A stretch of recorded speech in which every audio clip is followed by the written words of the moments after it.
So we have the Four of Emotion. I will read this to you. There are wonderful people who wish to help you.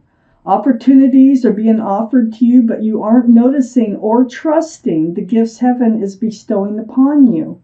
Look around you. Daydreaming or going within is a healthy way to get clarity, as long as you act upon your dreams. Wow, that's quite a card of advice. So for those of you, I put the cards down in the same order that they come out of the deck. This is a general reading. It will not resonate with everyone. You can take from the reading what does resonate, or even maybe think about a private reading. I do private readings, and all it takes is a quick email to get started. Ooh, the overall energy is the Ace of Wands. So there's going to be a fresh start, new beginning coming your way. So we have a few cards left to go towards the second part of this reading. So Leos, Ace of Wands surround your entire reading. Fresh starts, new beginnings. Wow. Look how bright it looks. Jeez. So this is what we're talking about. You're moving forward from something. I have the Six of Pentacles up in your highest energy. This is about breadcrumbing. So I feel like you're moving forward from a breadcrumbing situation. Either you were not able to give enough or someone else was not able to give enough to a relationship, and you are moving forward. That Six of Pentacles now is right next to 10 of Cups. Sunshine, rainbows, 10 cups of love, an equal exchange of love. There is union between two people. It's a very family-oriented card. It's a beautiful card. So, it seems like you are moving forward here, and you're either moving towards this 10 of Cups or away from this 10 of Cups. Let me decide as I go along in this reading, because you do have a fresh start and new beginning. And the 10 of Cups is right above the Ace of Wands. I feel like you're moving towards that 10 of Cups, and you're giving up the breadcrumbing. I have the King of Swords next to the 10 of Cups. This is air, Libra, Gemini, or Aquarius. This is your energy of having your sword out, seeking the truth and the clarity, and having that sword out in self-protection. So I think you notice the breadcrumbing, and you're like, no, I think I need to move forward to find my 10 of Cups. I have the Page of Pentacles under the Six of Pentacles. So this is young energy. You do have a pentacle, and you are thinking about your future. So you want something grounded and secure, but I feel like you haven't reached in this reading yet that 10 of Cups. But you are entering this place of a fresh start and a new beginning for you. On the other side, the Ace of Wands is the 10 of Swords, and that's under the King of Swords. The 10 of Swords is the card I call the end of the pain, the end of any suffering, the end. It comes through truth and clarity, and it helps you move forward. Right next to that Ace of Wands, that truth and clarity is so helpful.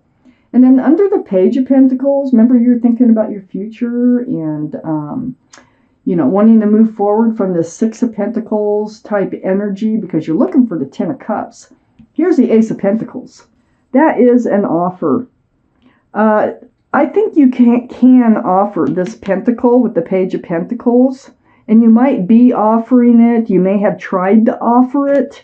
And then it was blown up. It was like, I have the Tower card next to the Ace of Pentacles and under the Ace of Wands. The Tower.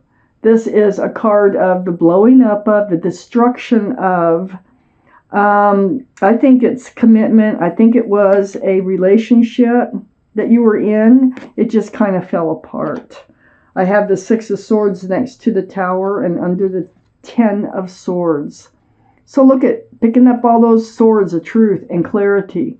And what it's doing is helping you, get the energy to push that boat with a pole, go away from these stormy skies and dark waters towards the light, towards where the joy and the love is. And you're doing it. It may not feel like you're doing it, but you are headed in that direction.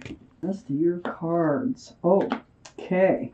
I have the Magician up here in your highest energy, right next to the King of Swords. You know, you have your sword out and you are seeking that truth and clarity, and you are in the self-protection type mode. There's the infinity symbol, the symbol of intuition and knowing.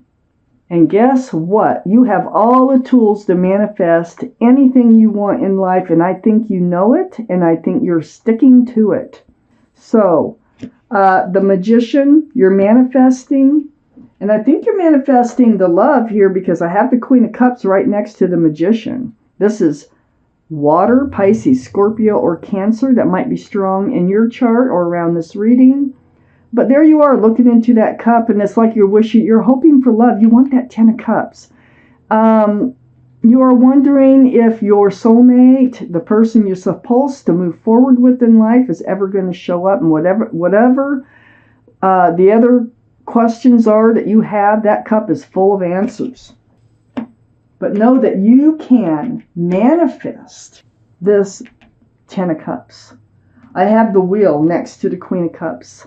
The universe is involved, and this is the almighty, powerful tarot card of the universe. They got a hold of the wheel, and they are moving you forward, always for your better.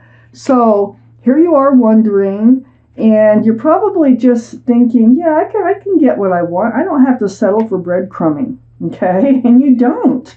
I have the Moon under the Magician and right next to the 10 of Swords. This is the card for Pisces, so Pisces might be strong in someone's chart here. But the Moon is shining a path to love, to joy, and it's in the dark, so it's really shining this light. It's saying, hey, you can manifest what it is that you want. You can put an end to any pain by just asking the truth, and you can follow your path forward.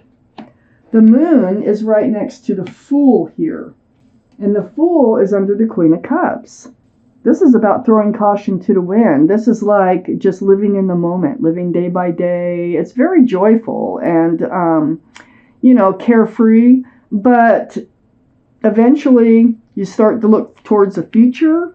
So I think that you were in the Fool's energy before with someone else, whoever was breadcrumbing you, and you're kind of seeing it for what it was, and you're ready to move forward with something much more grounded, like that Ace of Pentacles.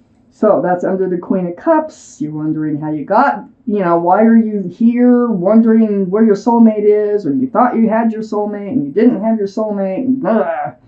But I have the Eight of Swords next to the Fool and under the Wheel. There were red flags. There were red flags the whole time. You just weren't paying attention to them because it was so fun living in the energy of the Fool.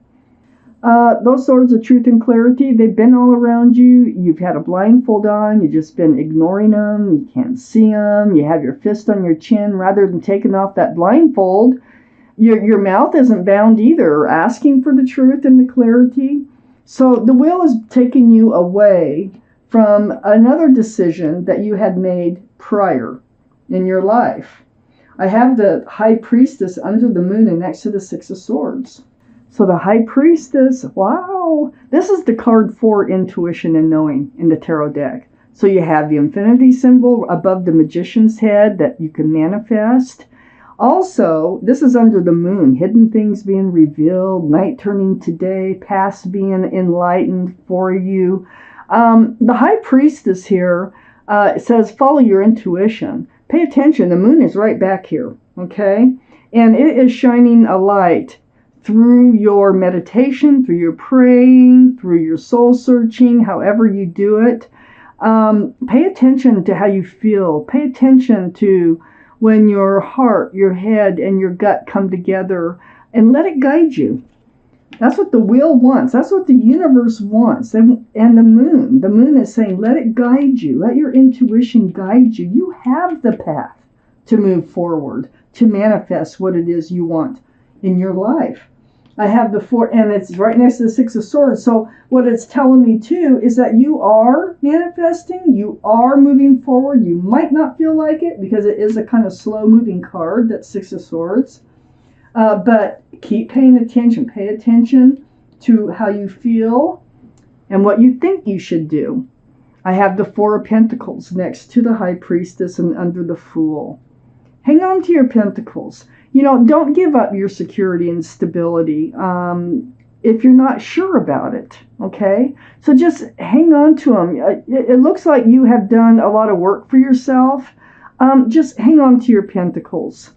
Don't hand them out if you're being breadcrumbed, okay? Just don't. And move forward from the Fool's energy. You might have been handing out pentacles, but stop. And your gut is telling you to stop and to hang on to what you got and move forward here. I have the Judgment card next to the Four of Pentacles and under the Eight of Swords. Guardian angels and spirit guides. You know, they're blowing this horn in on you, and you have been in a spiritual lesson. This lesson here, from looking at these cards, is how to manifest, how to realize when you're being breadcrumbed, how to find what it is that you want from life and bring it in. So you're waking up to that. All these people are waking up to a spiritual lesson. Spiritual lessons are very difficult to get through, and that's what I think you've been going through. So it looks like you're moving forward from a breadcrumbing relationship. I think you're realizing your worth. I think that you are coming out of a spiritual lesson. And it's all because you're like listening to yourself, and you're finding your path forward and realizing you can manifest. The universe is here to help direct you too. And they always get their way. You want to find love? You're on your way. You're on your path to finding it.